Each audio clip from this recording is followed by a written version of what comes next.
Beneath the jargon of Wall Street, he seemed to unearth a street from small-town America. It is a curious irony that as more Americans acquired an interest in investing, Wall Street became more complex, more abstruse, more arcane, and more forbidding than ever.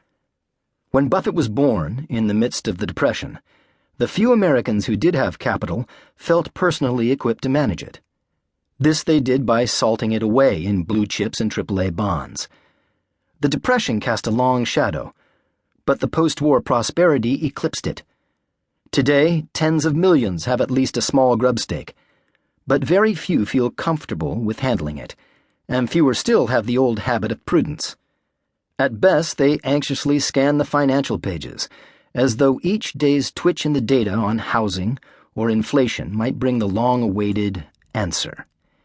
At worst, they switch in and out of mutual funds with an impatience that would have shocked their grandparents.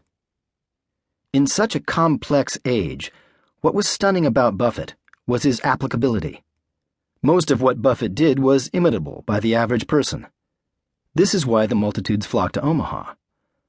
Buffett's genius was largely a genius of character, of patience, discipline, and rationality. These were common enough virtues, but they were rare in the heat of financial passions and indispensable to anyone who would test his mettle in the stock market. In this sense, Buffett's character and career unfolded as a sort of public tutorial on investing and on American business. Buffett was aware of his role from the very beginning, and he nurtured a curious habit of chronicling his escapades even as he lived them. As an investor, Buffett eschewed the use of leverage, futures, dynamic hedging, modern portfolio analysis, and all of the esoteric strategies developed by academics. Unlike the modern portfolio manager, whose mindset is that of a trader, Buffett risked his capital on the long-term growth of a few select businesses. In this, he resembled the magnates of a previous age, such as J.P. Morgan Sr. But the secretive Morgan was a Wall Street archetype. Buffett, a plain-spoken Midwesterner, was its antithesis. He was famous for quipping that it was the bankers who should have been wearing the ski masks, or that, as he said to a friend who had been offered a job in finance, "You won't encounter much traffic taking the high road in Wall Street." He once wrote that he would no more take an investment banker's opinion on whether to do a deal than he would ask a barber whether he needed a haircut. This commonsensical, cracker-barrel wit made him an archetype of something larger and far more basic to the country's past. It answered to a deeply American need for authentic heroes.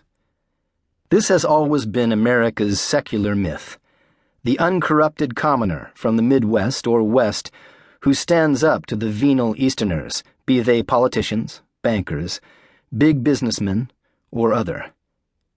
It is a ransom to the country's origins, a remembrance that the first authentic and pure Americans were destroyed. Let Europe have its princes. The American ideal has always been a self-made man from the mid-country, a Lincoln, a Twain, a Will Rogers. In an age without heroes, this too is what Buffett's disciples were seeking in Omaha.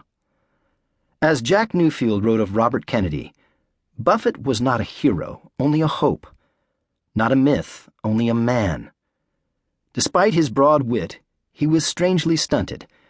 When he went to Paris, his only reaction was that he had no interest in sightseeing, and that the food was better in Omaha. His talent sprang from his unrivaled independence of mind and ability to focus on his work and shut out the world.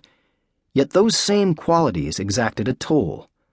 Once, when Buffett was visiting the publisher Katharine Graham on Martha's Vineyard, a friend remarked on the beauty of the sunset. Buffett replied that he hadn't focused on it, as though it were necessary for him to exert a deliberate act of concentration to focus on a sunset. Even at his California beachfront vacation home, Buffett would work every day for weeks and not go near the water. Like other prodigies, he paid a price. Having been raised in a home with more than its share of demons, he lived within an emotional fortress.